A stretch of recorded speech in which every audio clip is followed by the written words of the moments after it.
Hi, it's the stroke of 10. And this is Coffee Hour number 110. My name's John Kelsey with Lancaster Woodturners, and good morning all.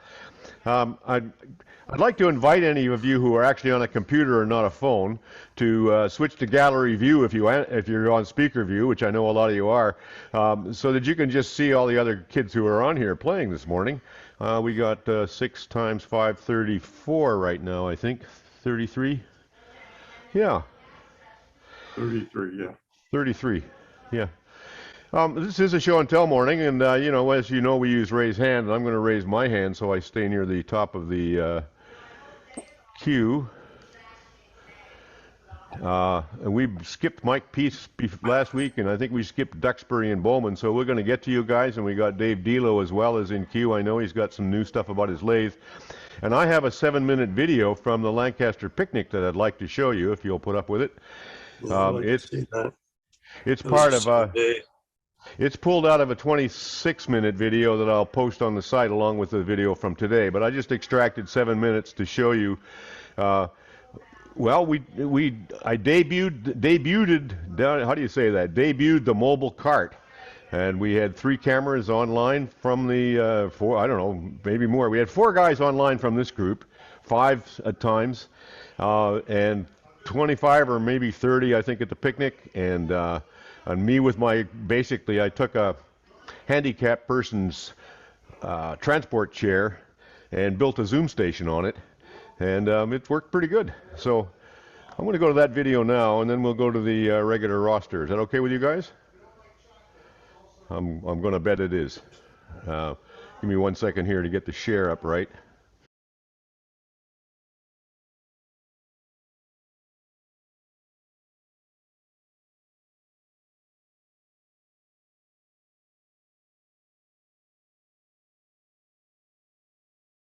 How many hot dogs are we cooking? Cooked 1 pack of 16, and there's still some left. So I'm gonna get everybody here to. How you doing, Mike? Howdy. How you doing? Good. So you got a truckload of wood there, Doc? Yeah. And I hope we go home with less than I brought. I rather think you probably will.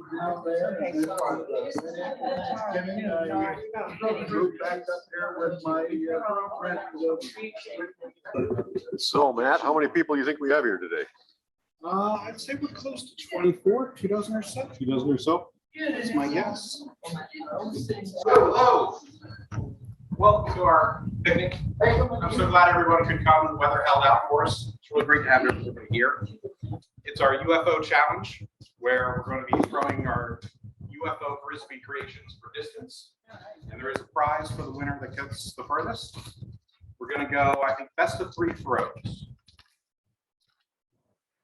So if everyone's ready, we'll move into location and start the chuck.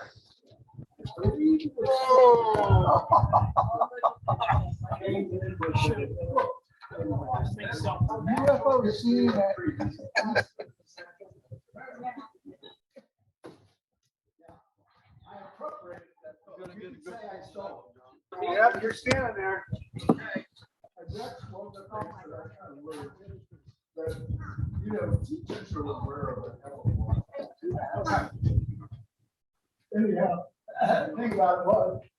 that's a good one. Oh boy. Oh, that's a good one. No. Oh, That was a bad throw. Hey, Ray, upside down doesn't count.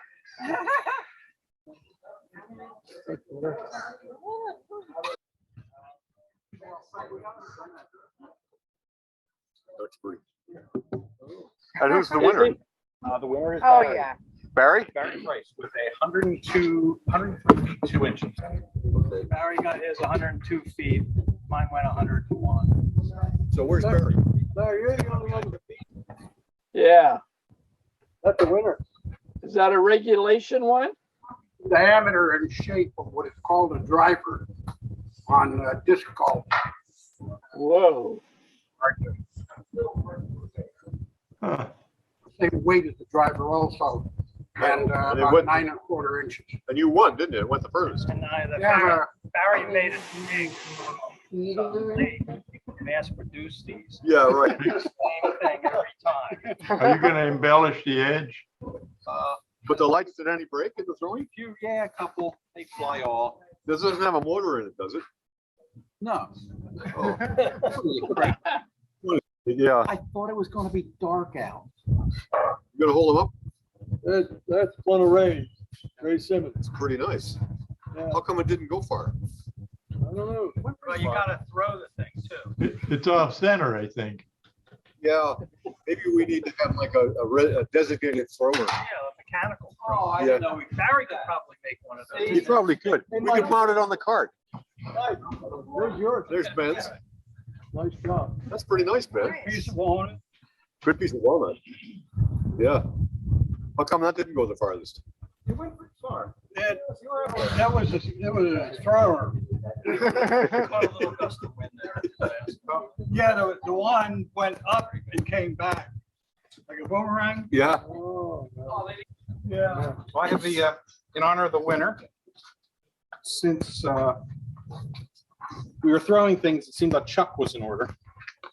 And since this is sort of a jamboree, it seemed a jam chuck was in order. I need the jam chuck trophy. Oh, boy. Not sponsored by Smuckers, but we could.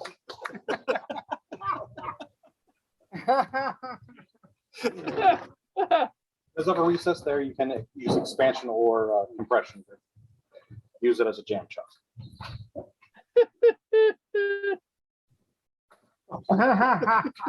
Just put a smaller jar in it. Do I have to leave it in the stand to eat it? Probably. It may or may, It's jammed in there. it's jammed in there really good. It may or may not be hot glue as well. I'd ask what kind of wood it was, but that was poplar. Maple. Jam wood. See the way the jar. Have a great picnic. Wish we were there. Yeah, we're gonna check this out now. I think 7:30. We've probably done all the damage we can do. They're packing up the food, so I'm gonna pack up the Zoom too. Yeah, I gotta go get paint over at Home Depot, so I'm heading out of here too, so, Well, thank you for participating in the experiment. I really appreciate it. yeah. I got ducks. What I got is what do they call it? A transport. You guys. What do you got, a microwave in the bottom? Want to make sure he wasn't sitting on it and holding the laptop, you know? Walk around.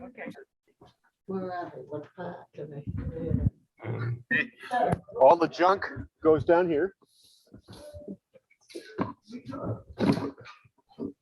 And there's a battery box over here.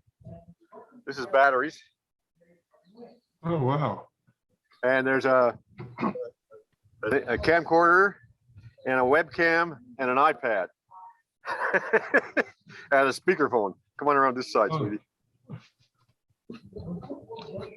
I think it'd be easier to shoot it with just a single iPhone.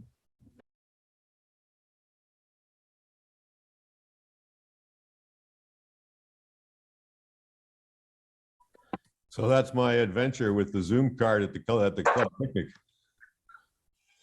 Looks like you were successful. Well, it was a mixed success. You know, the Wi-Fi was very flaky. So that was, I have to get a Wi-Fi gadget to make it work correctly on anywhere where I'm not, with good home stable Wi-Fi. The cameras were wrong. I got to fool around a bunch more with cameras, and the speaker was very wrong. I was using the Jabra, or rather the eMeet speakerphone, and it put out the Zoom sound into the room. There was a lot of conversations there between guys who were on screen and guys who were in the room. So that was kind of fun. That's kind of what my goal is, to enable that kind of communication. But it picked up all the sound in the room, and our good friend Martin Stolpe was there. And as you know, Martin will just tell stories very loudly wherever he is for a long time. And there's an awful lot of that on the tape, and very hard to filter it out. Some of it was pretty interesting too. But that means I have to get a shotgun mic and add that in and learn how to use that. So that's the next step. And anyway, that's the deal. I thought the cart was a pretty good innovation, though. I got it for $50 from, a family member whose relative had died. So they didn't need the chair anymore. So that worked pretty good. And I think I could do the same thing for a club. I mean, I'm carrying with the cart a lot of the stands that clamp onto it for cameras. It could just as easily carry floor stands and booms for an overhead cam. And with that cart, I could go into anybody's studio and set up in about 15 minutes flat. or into a meeting space, and the same thing. Part of the key there is all the wires are color coded, so that each place where both ends of the wires are color coded. You plug them into the right colors and you got it, and it's set up. And that works pretty well. So anyway, that's where that is. Oh, the other thing is an innovation for me anyway. See, I learned a lot from watching other guys try and do this and do Zoom setups. Coloring the wires, color coding the ends of the wires and where they go was, I think it came from Bert. I'm not sure. I watched guys like me wrestle with tubs full of junk looking for adapters and dongles, and it drove me crazy. There's nothing on the cart that I don't need to set it up. There's no extra stuff. So everything gets used, and the confusion goes way, way down. So that's there's one box for gadgets and dongles, and there's another box for wires. So the wires don't get mixed up with the dongles and the doodads, and then there's another box for mics and audio, and another box for clamp doodads for clamping cameras onto the masts. So anyway, that's my. You're parking in a handicapped spot. Any questions or comments? Were you running on cellular, John? Yeah. There's a water tower adjacent to the park with about 50 cell phone antennas on it. So I had a pretty good signal on my phone, but I was trying to use the phone as a Wi-Fi hotspot, and that was a fail. It worked some of the time and it didn't work others of the time. And how you know it didn't work is the audio cut out and the picture froze.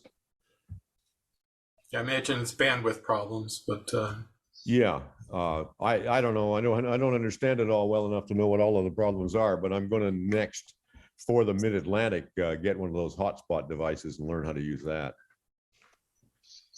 How did you color the cables, John? I bought a sheet of wire labeling tabs, or a set. They come in about 7 or 8 colors, and they're sort of T-shaped tabs that you can fold around wires. I just cut squares of them. Designated the computer one color, the other screen another color, the USB hub another color, and then colored and the power supply another color, and then colored all the ends of the wires so that the orange goes in the orange. And the That might help for us in setting up the video downtown the hotel. I'll have to check into that. I'll work with you on that. It turned out to be very easy to do. I did it by a very clumsy way at the studio at our club setup, and I'm going to redo it all because I didn't understand what I was doing. I was trying to color code stuff, but it was all like written labels. Now you don't have to do that. It's just you just get matching colors is the way to go. And this stuff, this plastic it doesn't come off with heat. It sticks good. It's not very thick. You can cut a little wee patch of it. You can write on it with a Sharpie. So that's what I use for the wires. Anybody else? John, I've used little tabs and wrote on each tab then what the wire went to, and they were held on with string and they kept breaking, and so I had a problem that way. But the other thing we do is I have an attaché case that I bought at Goodwill that holds all of our camera equipment, all of the cabling and everything. So it's portable. I can't get tripods in it, but everything else fits. Yeah, that's a good way to go as well. And we've seen other clubs that have made some very nice cabinets to roll this stuff around with too. Dave Landers introduced us to one, and I think Bruce is working on one. I'm not sure. And like that. Anybody else, or should we move on? Okay, I'm going to move on then. Thank you for your attention to that. I will be posting the full 25-minute video along with the video from today. And it includes a pretty good show and tell and some, a lot of babbling and wandering around. And that was only a third of the tosses. I showed you one set of tosses. There were actually 3. Mike, you're on. Okay, let me struggle with this share screen. A couple of weeks ago, we had some, Bill was showing his toys. I want to show a different way to how you could use texturing tool to make those wheels, and also I want to show you some, a couple of toys I made, and let's see if I can do the share screen.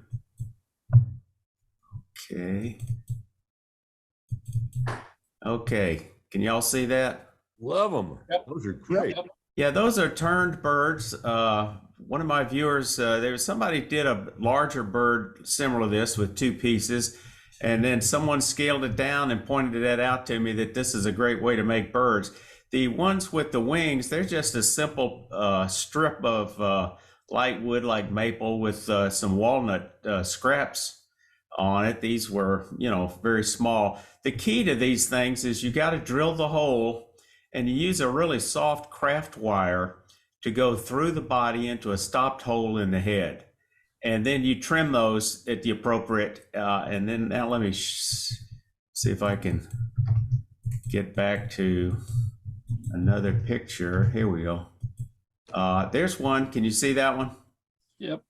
Okay, instead of mounting them on the perch, which, you know, we do with those cheap ones from Michael's, from China, whatever, with CA glue, they always fall off. But you drill a tiny little hole and use that wire to anchor it, and it's not coming off. And then you can change the direction of the head when you glue it to give it a little attitude. These are some toys I made for my granddaughters. Planes, boats, and trains with a hole drilled in it, and all these little Peggy people have the same dimension, and they wound up having a good time coloring them. Here's a set of a helicopter, a plane, a bus, a little race car. What I like to know is just how little you have to do to get a face, an expressive face, you know? Oh yeah, oh yeah. Front lines does it. Absolutely, it doesn't take much. And let me see, can y'all see that? Yep. Yep. Okay, so this is I'm using a Sorby spiraling wheel, and I don't think you're getting the sound. I'm not hearing it. So anyhow, you turn you a cylinder, you use the either large or small Sorby. Actually, you have to use a large one because it takes the wheel with the largest teeth. And I'm going to demonstrate how that actually works. After I get it, you got to get the speed down below 750. It's got a little saddle on it, and that's the key, is you can replicate the direction with that saddle by setting a number on it. And then you generally go in the direction of the bevel on toward the lower end. You go halfway, in this case on a wheel, to make a wheel pattern. I mark where the dividing line is going to be because I'm going to make a herringbone, and then I adjust the saddle in the other direction for the matching number, so I get the same angle coming in from 2 different directions. And then I'll come in from the left to the right, stopping at that center line, and hopefully we'll get a pretty nice herringbone pattern.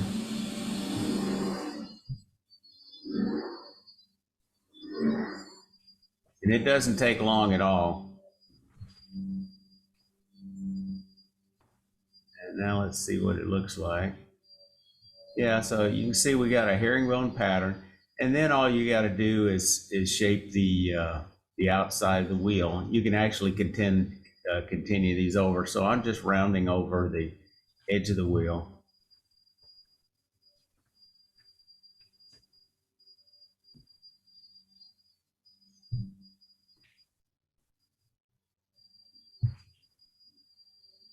And I'm using a point tool here to actually define the edge.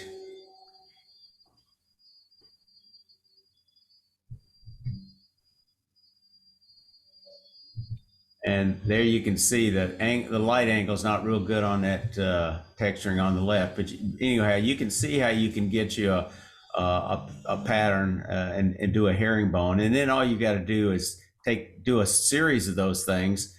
Part them down a little bit, take it over to the bandsaw, use a V-block so it doesn't spin on you, of course, and then just chop those things off. You could drill a hole from each end first.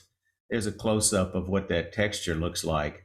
But you can see how quickly it would be to make some truck tires with this approach.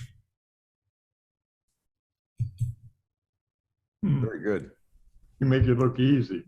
Well, it is easy. Anything's this Skew is easy if you take that 2x4 and cut it into those 1.5-inch squares and go through a whole 2x4. You know, it's just like anything else. It takes a little practice, but once you get the hang of it, it's not rocket surgery. I got a pig bristle brush that really works to clean that up, and You know, they actually comes with one of the texturing tool kits. What I use is a green abrasive pad, one of those 3M abrasive pads, and they work great. Okay. I think they work better than a bristle brush. That was a trick I learned from Nick Cook after I thought I knew about texturing, and actually did an article for AW sometime back on the spiraling and texturing system. And then I watched the Nick Cook demonstration, and he pointed out that abrasive pad. So you can always learn something from somebody else doing something similar.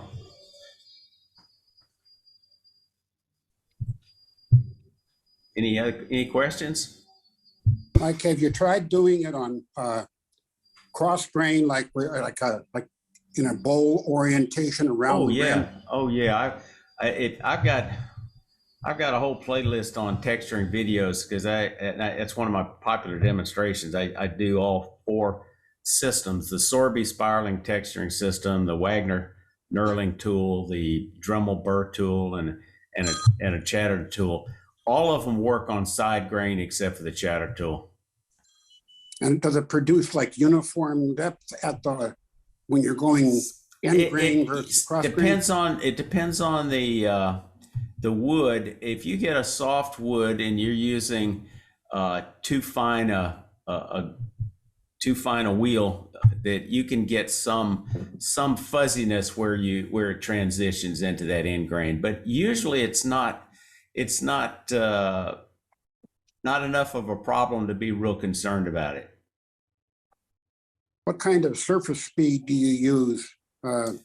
If you're using that Sorby large spiraling and texturing system, it has a bearing. You should keep it down below 750. If you're using the micro system, you need to keep it, the directions I think might say something like 750, but one of the Sorby demonstrators says keep it below 450 on the small system, because it's using one of those bronze bushing instead of a bearing, and you can gall it or wear it out or something. But so the small system, I keep it down. Maybe I don't push hard enough, but on hardwoods, I just find it difficult to get enough penetration of a tool like that. You're talking about the spiraling tool, or you're talking about the Wagner tool, the knurling tool? The knurling tool. Yeah, the knurling tool, the biggest problem people have with that is they're not patient enough. You have to press pretty hard, but sometimes you got to count to about 30 Mississippis. That's probably what I don't do. Yeah, and Mike, I was hoping you would share a picture of that koa bowl that you posted on Instagram, which was amazing. Yeah, thank you. That's thanks to Emiliano for that gift of that beautiful koa. That's amazing wood. It really is. It's an amazing bowl. Have you got it there with you? I can probably find the picture if you can give me a second here. Sure will. Because I do have it. I go to my bowls. I click on this one. Now that's up. Now let's go back to Zoom. Zoom. I can't get my Zoom screen here. There we go. All right, share screen. Click on that. Got it. Yeah, the figure in koa is absolutely stunning. It's not quite this color. I had some color problems when I took the picture with my phone, so the color is a little off, but the chatoyance is extraordinary. And koa has an interlocking grain, and it's kind of coarse, but it cuts once you figure out how to cut it with all that figure, and you really have to sharpen your tools a lot. But it's just extraordinary on the chatoyance and the figure. I don't know if all of the koa is like that. I thought the shape worked really well with it. I mean, that was amazing to me. Yeah, I got that in a Glenn Lucas class. It was the class that Glenn Lucas taught was doing we turned the shape of the Dublin Viking Bowl, which had this beaded rim on it. And I thought it was a really lovely shape, and it made me think a little bit about a calabash, but I'm no expert on calabash. So I didn't try to call it a calabash or anything, but yeah. Just to clarify, calabashes don't have that bead at the top, do they? I don't think so. No, Okay. no, they don't. They just come inward, most of them slightly, with a larger base and a fairly round bottom. Yeah, I just wanted to, because that's a historical shape. I wanted to clarify it because. No, I didn't. I wasn't calling that a calabash. No, I know you weren't. Yeah. But it had that shape to it. It did have that shape from the larger bottom coming in a little bit. Mm-hmm. Yep. I just love that Dublin Viking Bowl. I've been amazed by it lately. So can you speak a little bit more to it? Well, the Vikings, I visited Ireland this year, and the Ireland has a tremendous Viking heritage, and they had a settlement in Dublin, and they found a lot of artifacts. I looked for that bowl, but it was a small bowl. It was maybe double handful. It was a little taller than that one. I mean, it's a fairly tall bowl, but it was just gorgeous. So Glenn Lucas, being the Irish turner, he made that one of his workshops, and he's popularized that form. When I was in Ireland, I looked at the National Museum at the Viking exhibit thinking I'd find it, but they didn't have it there. I'm not sure where that thing is displayed. I could not find it online anywhere. I think it's on Facebook somewhere, and let's see. I don't think the bead at the top is as pronounced as what. No, that bead on this bowl was a little larger than I wanted it to be. If you look, I think even the one on Glenn's was a little bit more pronounced than the one in the original. if you look at 17th century bowls and 16th century bowls at museums like Winterthur, a lot of them have that rim at the top. They're all, mostly made out of burls, and the rim at the bead at the top is pretty common on them. And I make that on when I make bowls like that. I just love the way it feels in my hand. Yeah. That's all I got. Okay, anybody else? I just chime in. The Viking Bowl, I did one from green wood and let it dry and then returned it from soft maple about 3 years ago, and it turned out really, really well. It's a fun project. We had Glenn as a demonstrator about 4 or 5 years ago, and I bought the DVD. It's a good DVD as well. All his DVDs are good. Yeah, he's quite the videographer. That's his second hobby, I think, and he is an outstanding videographer. Yeah. Yep. Okay. Anybody else on this? I'm going to go back to a gallery view here so I can see everybody. And if we're done on that topic, anybody else? Okay, I'm going to go to Bowman next. Bowman also got the short sheet a few weeks ago. So spotlight for everybody, Bowman. What do you got? I got something to share. Go for it.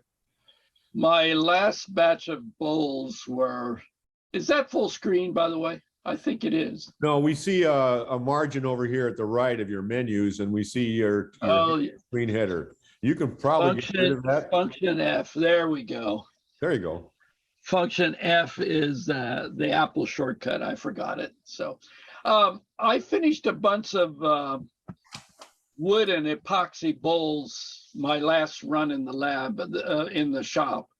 This week I've been doing the laundry floor for ourselves and the dear wife, and I also built myself a wood storage rack. So I'm getting itchy to get back to the lathe. But wait.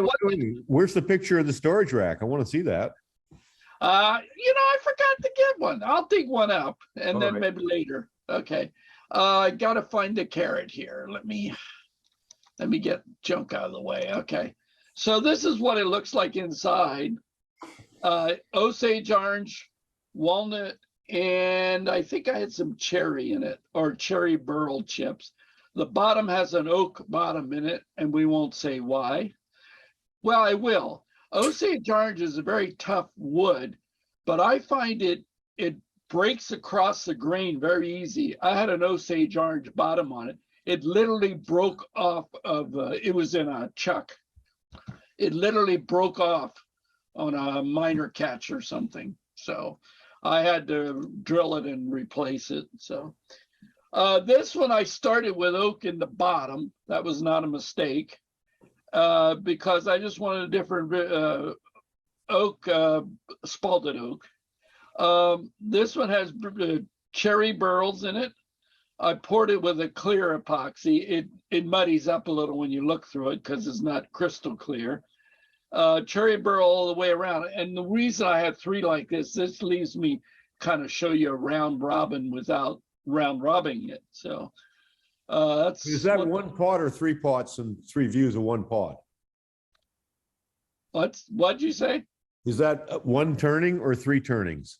No, that's the same turning. Thanks for the clarification. I just rotate the thing 3 times and then paste them together.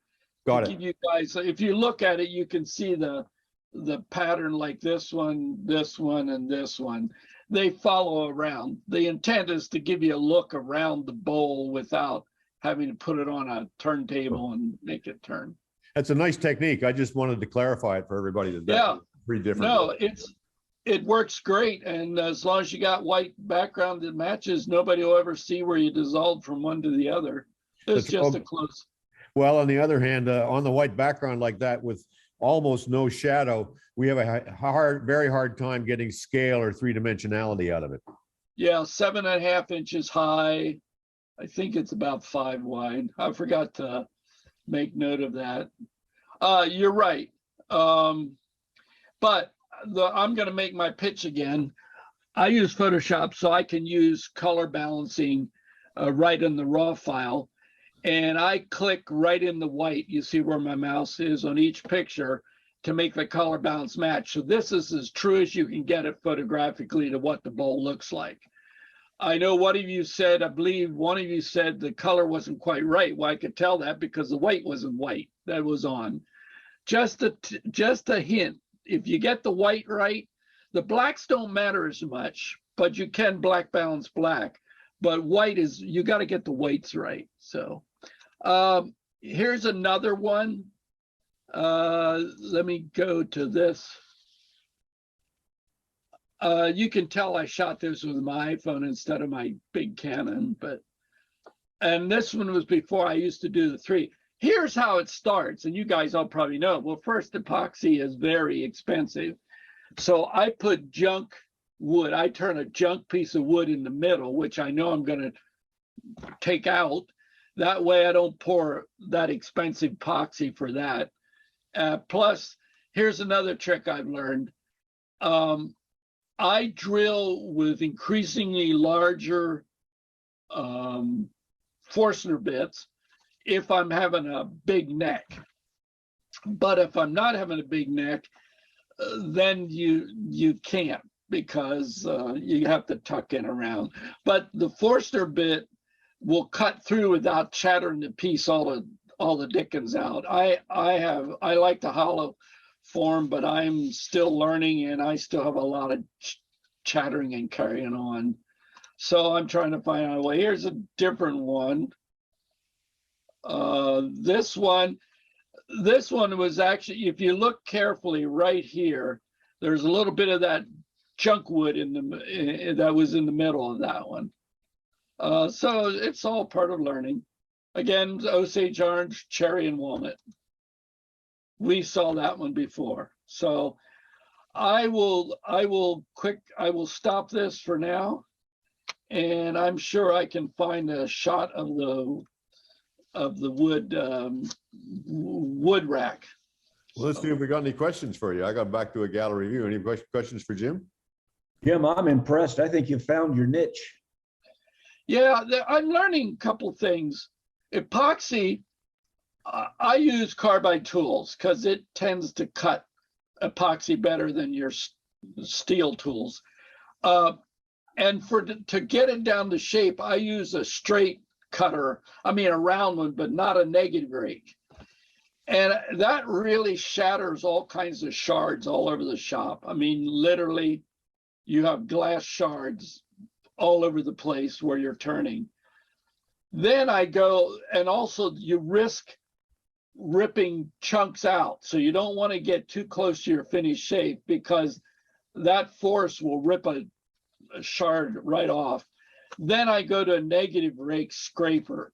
It takes longer, which is why I use the other one, but the negative rake just cuts it as smooth as can be, and takes longer, but it handles the wood well. And then I sand it, and I use I don't. Some guys brag about going down to thousands of grits. I don't. I go to about maybe 320 if I'm in a mood to find a piece in my box. If not, I stop at 180 or 220. I use Odie's oil. And I find that I learned that from a local guy who does a lot of poured tabletops, and that's all he uses to finish with.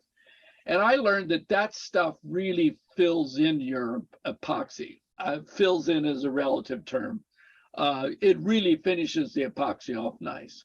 I'm sure if you want to sit there and polish away, but I'm always between the balance of wood feeling like wood or feeling like it was polished off metal. Plastic, yeah. I have gotten more responses from people on these turnings than I have had for a long time. You're right. I may have to just explore further. Oh, they're very nice. The place you got to go now is with shapes. I know, and I have some sitting out there. The other mentioning, it's a learning for me, and some of you guys do epoxying, is bubbles. I seal all the wood. Well, first off, all those little pieces of wood were dried in a microwave to zero. No weight loss, absolutely dry. Then I seal them with rattle can shellac, because it's just an invitation that bubbles start coming out when you pour epoxy. Well, I'm discovering as I turn that some bubbles were hiding down there because they couldn't get past the wood to get up. So now I bought myself a pressure pot. You technically don't need it on a flat pour for the kind of epoxy I use, but you got to have some way of crushing those bubbles that can't escape. So I have a big turning right now that will barely fit into my pressure pot, but I'm about to try it because I want to see if it'll crush those bubbles. I don't have vacuum, but I have pressure. So you can use a vacuum pot if you want, but I use pressure. And the theory is, they tell me, is the pressure crushes the bubble. Is that, maybe you guys know that. So I'm going to find out. Couldn't you just change your mind about it and be happy with the bubbles? No, because I'd rather not have that imperfection, quote unquote imperfection.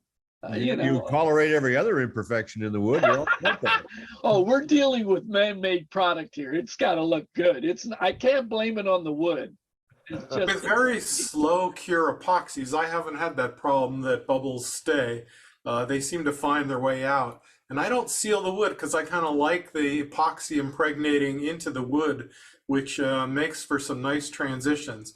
I was wondering if you had any trouble with floating wood in epoxy, which is a thing that plagues me occasionally. I learned that real quick.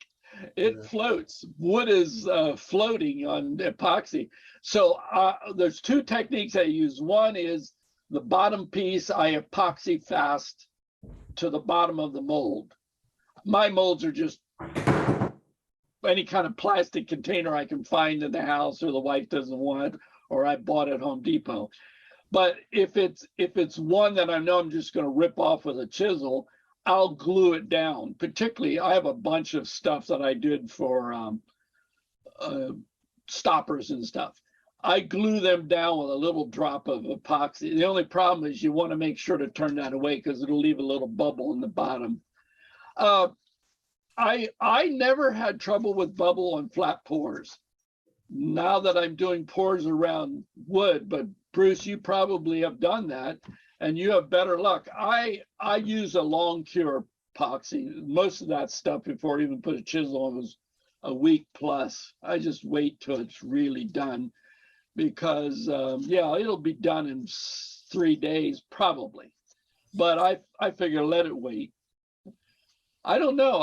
It bothered me a little. The other option is I think I'm going to bang when I pour it, I'm going to literally bang it on the workbench and see if that rattles them loose.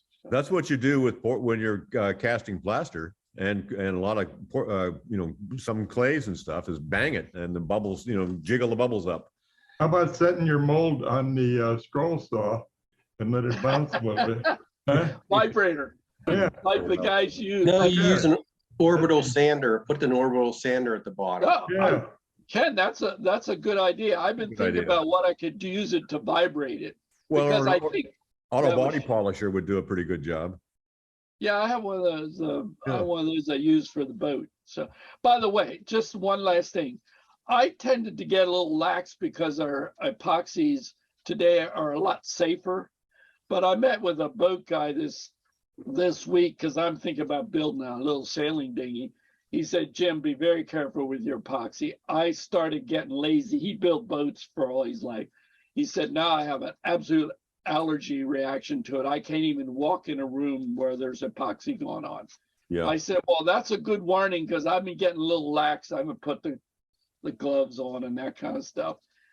So I don't know. I guess be careful. If you don't want to, it's a little bit like wood turning. You don't want to get an allergy to a wood, so don't breathe the dust.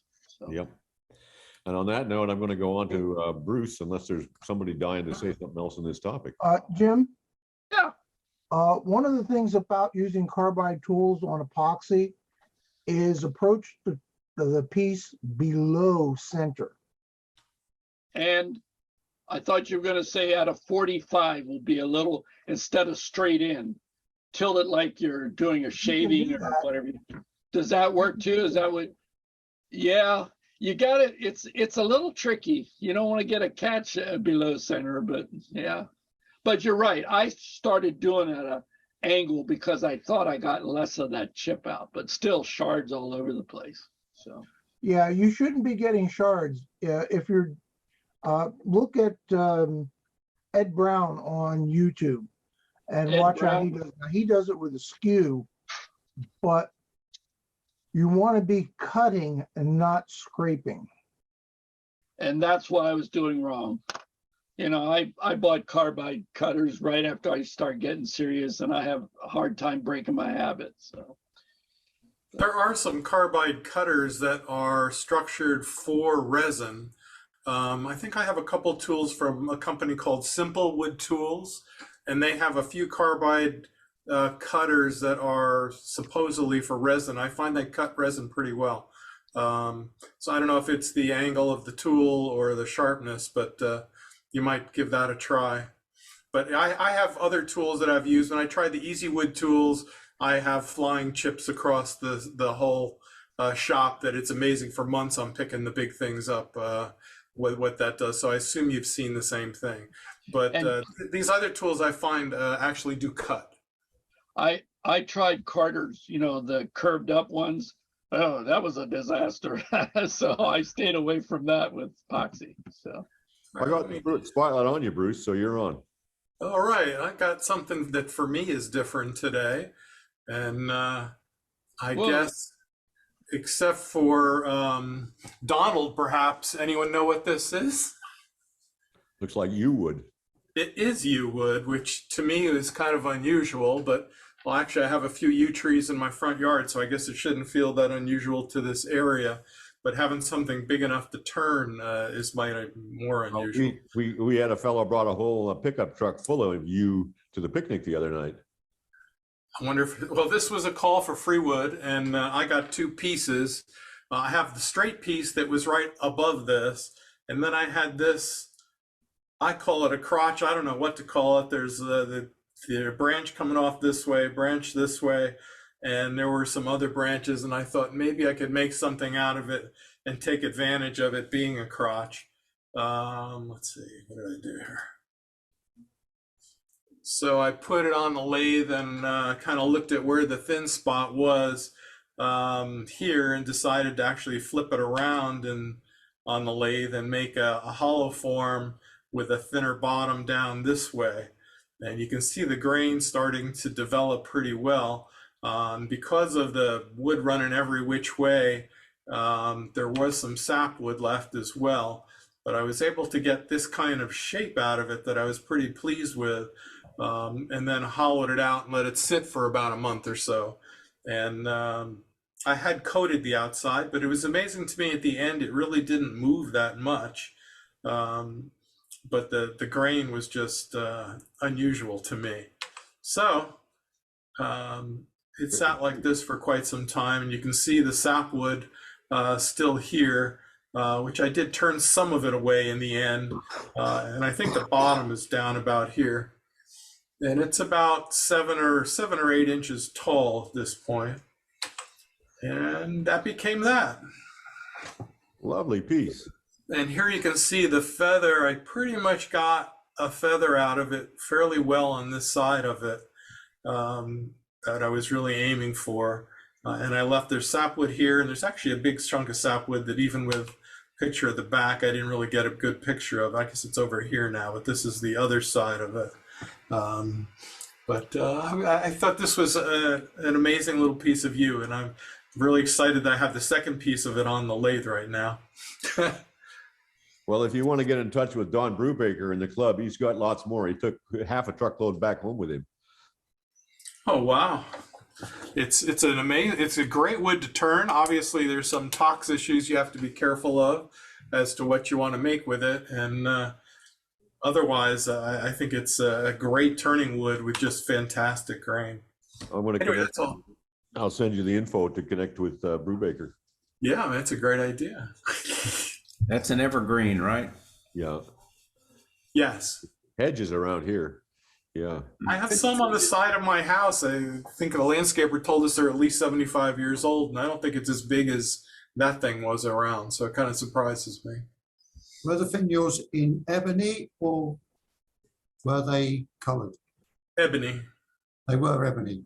Yeah, that's how I get that nice sharp cut. It certainly makes you come out, brings the grain and the colors of the yew out when you use ebony rather than just sprayed black timber. I find it makes the difference. No, I agree with you 100%. And it's interesting as I have this piece on a shelf with some other pieces, how much lighter and more intense this wood is than some of the others. And obviously I know in the UK you get a lot of yew, but to me this is an unusual piece. And I just love the wood. Yeah, it's a lovely wood to turn. And you can get some fantastic colors in it too, from whites down to mauves, very pale mauve in some of the yew branches you can get, depending on the soil that it's growing on.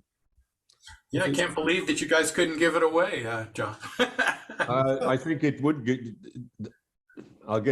you could help with this. I'll be happy to.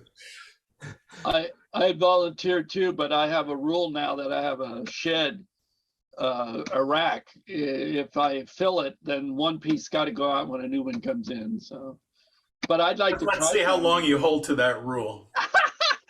I'm not building a bigger rack, that's for sure. Well, bigger rack. Don, I have a question. So is yew prevalent in Britain or UK? Sorry, say that again, Jim?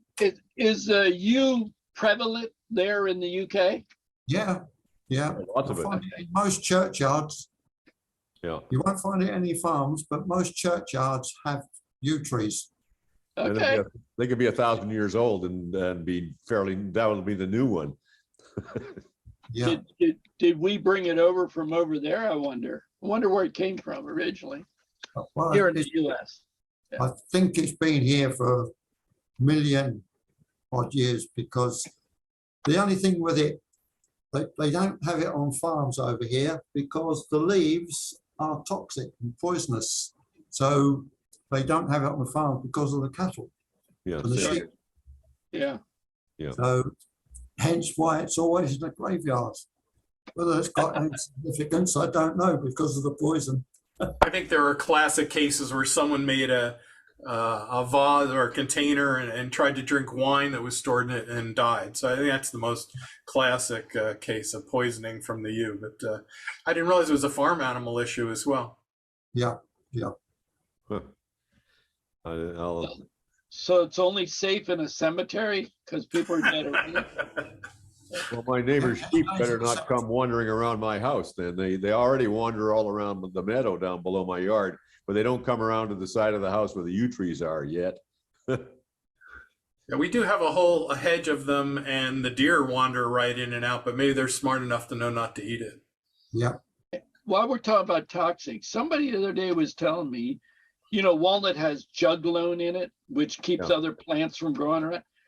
This person asserted that that is not harmful to humans, only harmful to other plants.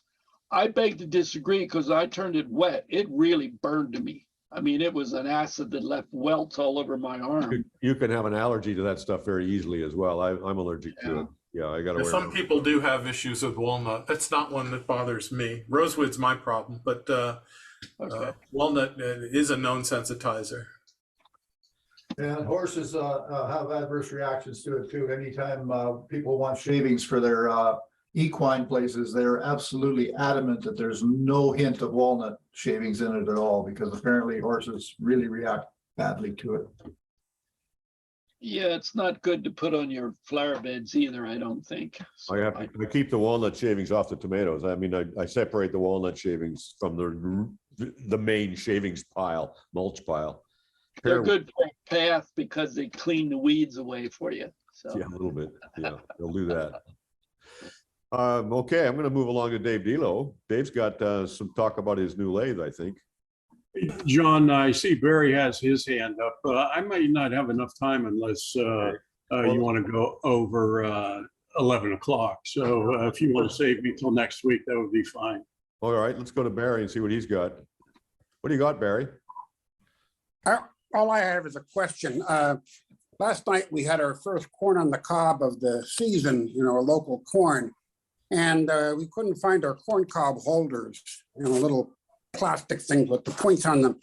I was wondering if any of you guys have ever made corn cob holders and what you use for the spikes. I made a whole bunch of them, and they were, I think I got them from Lee Valley. They're relatively inexpensive. They're little spikes embedded in little plastic holders, and I turned a whole bunch of oak wooden handles, and these things just slip in with a drop of epoxy, and they work like a charm. I've had them for like 15 years, and they just work like a charm. But the holders, I think I got them from Lee Valley. They were really inexpensive. Depends whether you like your friends or not who come to eat the corn. You may want to use you on it. So I'm sorry, that was supposed to be funny. I'm sorry.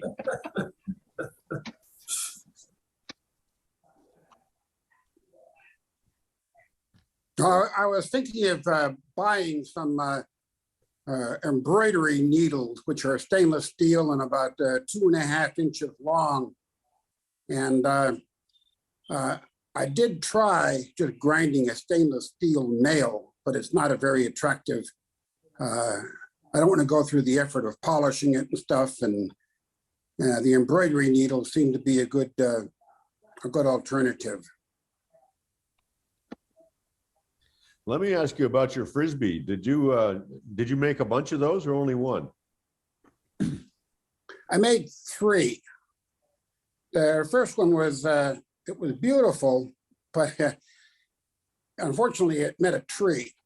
It was Brazilian cherry, and it just turned out gorgeous. The stuff finishes with just wax into a beautiful finish, but it was quite heavy, but it flew well. But when I threw it, it curved and ran into a tree and fractured.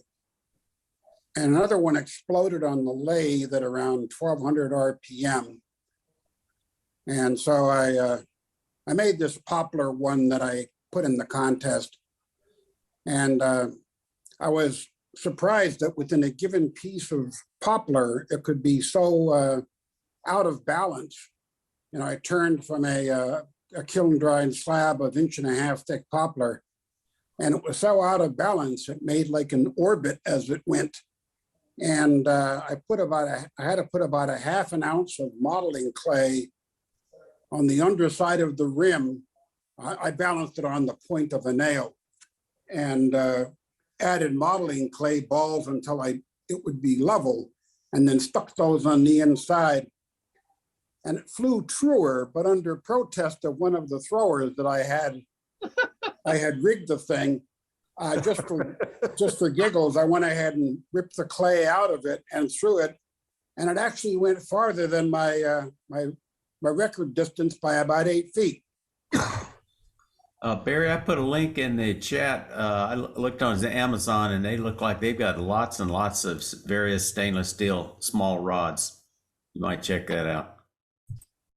Well, I didn't want to get I was looking at like a 1.5 millimeter rod, but then you have to put a point on them, and I don't know how to get rid of the grind marks, and without a lot of labor on polishing the end. I wanted to get something that was already pointed. I'm surprised Penn State doesn't make PSI doesn't make a corn on the cob holder kit. Penn State used to. Yeah, I recall seeing one somewhere. Hey, this is a guy thing, I think. Do you guys know that when they balance your wheels now, they use adhesive? Stick it on the back of the wheel. It's no longer a clip-on. Did you guys know that? Am I coming late to the party? You're late. You're very late. You're late. They've done that 15 years ago, 15, 20 years Did they ago. really? Yeah. I said, holy cow. Anyways, yeah, it really works. But They glue the wings on airplanes, okay? Oh, thanks. Which model? And that comes in a strip, and you can just cut it to the whatever length you need for the weight. Well, yeah, I learned that the guy, it threw one. I accused him of not balancing my tire, and he said, oh, it threw a weight. I said, what do you mean it threw a weight? He said, they come off sometimes. Anyways, that relates to Barry. Maybe you just need to buy some of that lead and stick it on your Frisbee, you know, so. Well, the manufacturers cement the weights at the dynamic center. That is rim weights like you used to use, the lead weight you just clamp onto the rim. On a static balance, it'll be balanced.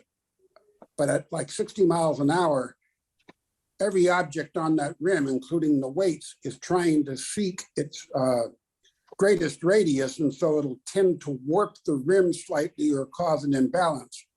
So the weight has to be applied at, left to right, kind of, not just radially centered, but also axially centered, so that at speed it doesn't try to straighten itself out. It's called dynamic balancing. Geez, more than I needed to know, Barry. No, that's great. That's interesting. Hey, John, I do have pictures of my wood rack if we got a minute.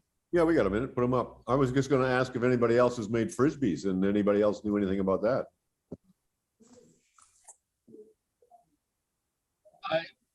Go for the wood rack. Function F. Here's the outside of my shop now. Also, it's a log bits rack. It's not a lumber rack. Nope, it's a log. It's a chunk. A chunk rack. Chunk rack. I have all my blanks over under a tarp elsewhere but this used to be a huge pile for 20 years. There's some cherry in there for 20 years ago. I know that because they cut the tree down in the community, and it's still good as new. As you see, I'm not very good at coating the end grains. Although I've adopted the diluted glue route now. These are sealed. I'm just sorting through them. One more picture, I think. Nope, not that way, Jim. The other way. It's pretty neat. You got half a tree behind it. You in stock. Yeah, my neighbor, I was wondering about the tree too. It's not my tree. It's my neighbor. And it was leaning way over my shop. And he said, Jim, I think I better take that down. I thought, that's a good idea. And he tells the tree guy, oh, just cut it off at that height. And it's the same way. Yeah, I don't know. I haven't been able to figure out the rationale on that. Because he's going to take off that little green nub. But so that's the trashy exterior of my shop. It's more cleaned up now. This was in transition. So, all right, guys, that was my exploration. All right. I'm going to try and get back to a gallery view just to say thank you all for your attention and participation this morning. It's been fun as always. I do see new people showing up here on screen, new club members and the like. I want to invite you to put together a slideshow so you can introduce yourself. Practice and fill 10, 15 minutes, and we'll ask you questions for five or so minutes, and it'll be a nice slideshow. Sooner or later, I'd like to hear from everybody. And with that, we'll see you all next week. Thank you, John. Thank you, John. Everybody. Thanks, everyone. Thank you. See you. Thanks, John. Fun as always. How many of you guys use, I know I'm an outlier. How many of you guys use skews as one of your first grabs off the rack? Right here. I know, John, absolutely. you're a big spindle guy, John. I know. I love the skew. Yeah. Yeah. Well, I'm equally likely to grab a roughing down gouge and never put it down and just use that for almost everything. And then I go in with a little spindle gouge and, do cleanups and little details. Last night, the First States Club had Jim Ector. Well, he's a skew master. He's the best. Man, I think I almost went out to the shop at 10 o'clock and said, let's try this out. Boy, You should have done it. I mean, he's really good and his demos are great. Yeah, they are. I mean, I came away going, this is the first time I understand how you use the damn skew, so. Well, I got one of those German fishtail ones. In fact, I got two of them with two different sizes. I like them a lot. They're thinner. But the English and Australians seem to favor a skew that's almost a 1/4 inch thick. These are more like an 1/8 or even a little thinner. And they taper just a little bit the whole length of the shank of the blade. And boy, are they fun to use and easy to use. Oh, if I start following that trail, I'm going to have a rack full of tools. And of course you are. What do you? Of course you are. What do you think? You're an exception or something? Of course you're going to have a rack full of tools. I made a rack with so many spots. I'm already overflowing it, and I said, "What am I going to get off of this rack?" So well, what you do is take a drywall bucket and put all the tools you aren't actually using in there, and then you take them to the club picnic and give them away. I should have come to the picnic on Tuesday night. I could have added more. So. Well, you were there. I know. You were there. And you know what? I extracted a 25-minute video of good video out of that, and we were only on air for 45 minutes, so there was 20 minutes of buggering around and 25 minutes of video, and I'm going to show 7 minutes of it this morning. Okay. And your wife had the best camera picture.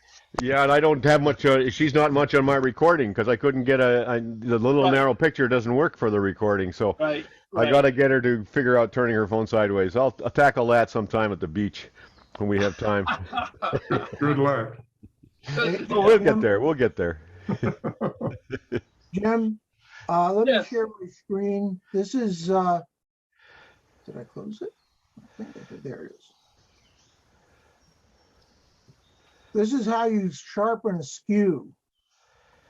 Oh, I like the middle one. If you use the one on the left, you're going to get grabby catches all over the place. Yep. If you use the one in the middle, that's the best compromise and produces the best results. The one on the right is the easiest to control.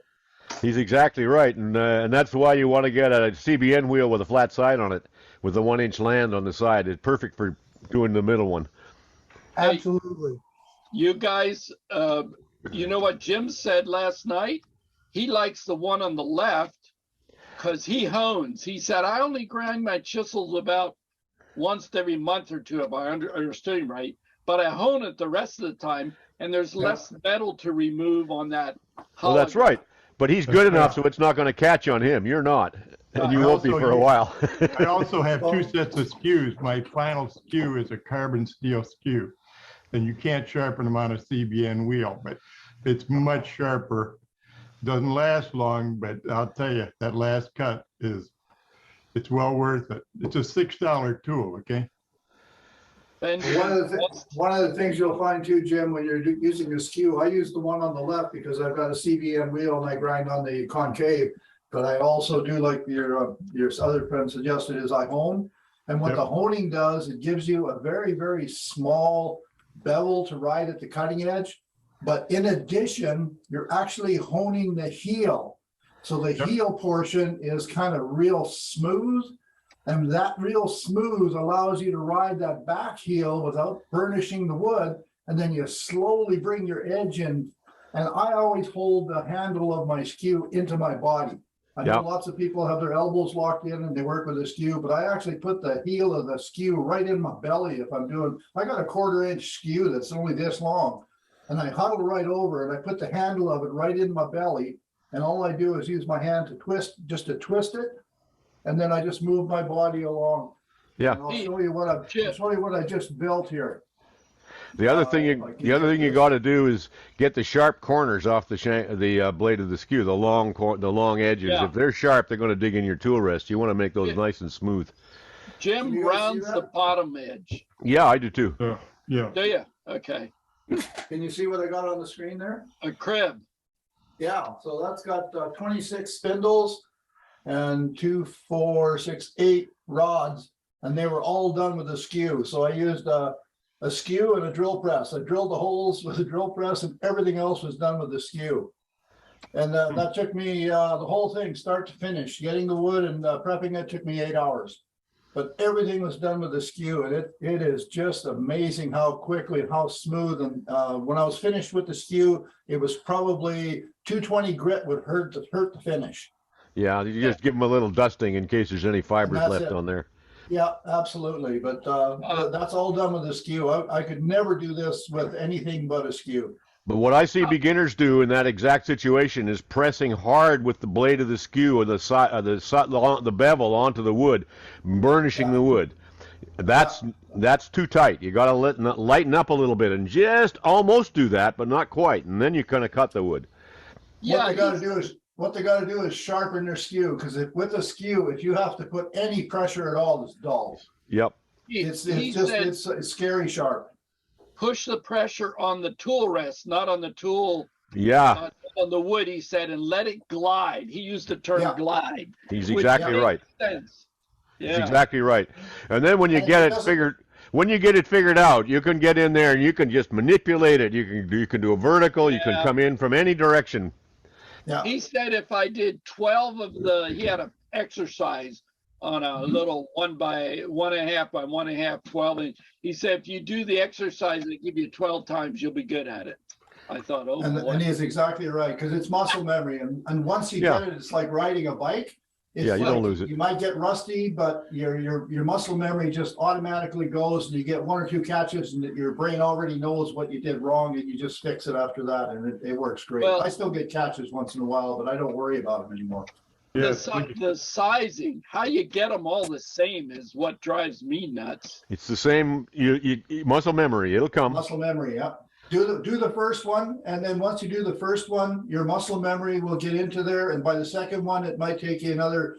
Maybe if the first one took you 5 minutes, the second one will take you 4, the third one will take you 3, and after that, it's just as fast as you can do them. And you'll be amazed at how quickly your muscle memory of these things gets just like the muscle memory here. You can do it within a couple thousandths of an inch. Wow. One thing nobody's mentioned is that you must keep the skew absolutely at the same angle, the way right across. Yes. Yep. If you change your angle, that's when you're going to get your catches. Yep. That's why you hold it in the body and sway. You don't wiggle around with your elbows and shoulders. Yeah. You do it. You move from your ankles. His routine was, everybody knows ABC. He says, I had a D to it. You know what D stands for? Dance. He said, when you're using a skew, you dance with your body. Oh, I agree. Stand up and do exercises. I agree. And the more you pay for the block of wood, it's the day you're going to fall off the bike. Fall off the bike and land on your head. Okay?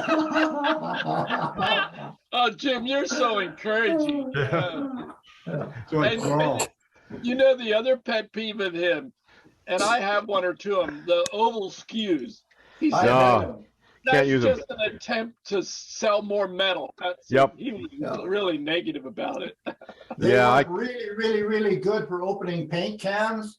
And for hanging up garden hoses, if you drive it far enough into the stud, it hangs the garden hose really good. Jim, I love my oval skew. What? I love my oval skew. Yeah, well, how do you sharpen it? That's the question. Well, I only sharpen a skew about once a year. I hone it all the time. Okay, that's what. Yeah. I rarely sharpen a skew. And with a CBN wheel, it's really easy. And I just freehand it.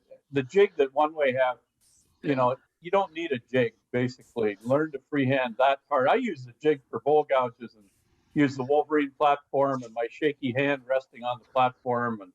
And yeah. But with the one CBN, it's really cool. Well, he was really good. I mean, he had me a little more convinced. I'm a real doubter when it comes to skews, and by the end of the hour and a half, I was ready to go out and use mine. So. I worked with in a workshop for on 2 different years with Richard Rappin for a week, for 5 days each time, and he showed us how to use a skew, and he's the master at it. He's and very good. He'd show us how to get catches, and he made sure that we got catches because he wanted us to understand why. And it's really, really physics. And like he said too, he says it's all about confidence, muscle memory, and have fun. He's the one that told me to keep the handle into my body because whatever I was doing was being chicken winging it. And he says, put it in your belly. And as soon as I did that, no more catches during that workshop. And we're turning cobes. We're turning cobes with a skew that are probably 1/2 to 3/4 of an inch wide. And that was one of the practice things, was to turn a cove with a skew. And I'll tell you, the first couple of times you do that, you learn a whole bunch about catches. But once your muscle memory's there, it's a blast. It's just it's the easiest tool to use once you learn how. Yep. Exactly right. Me almost convinced. He also used the spindle gouge. I have one, and every time I use it, I get my pants dirty because I get scared of it. So. Well, on that note, kids, I'm going to interrupt the chit chat because it's 10 o'clock. Is it? Wood shop. Thank God for wood.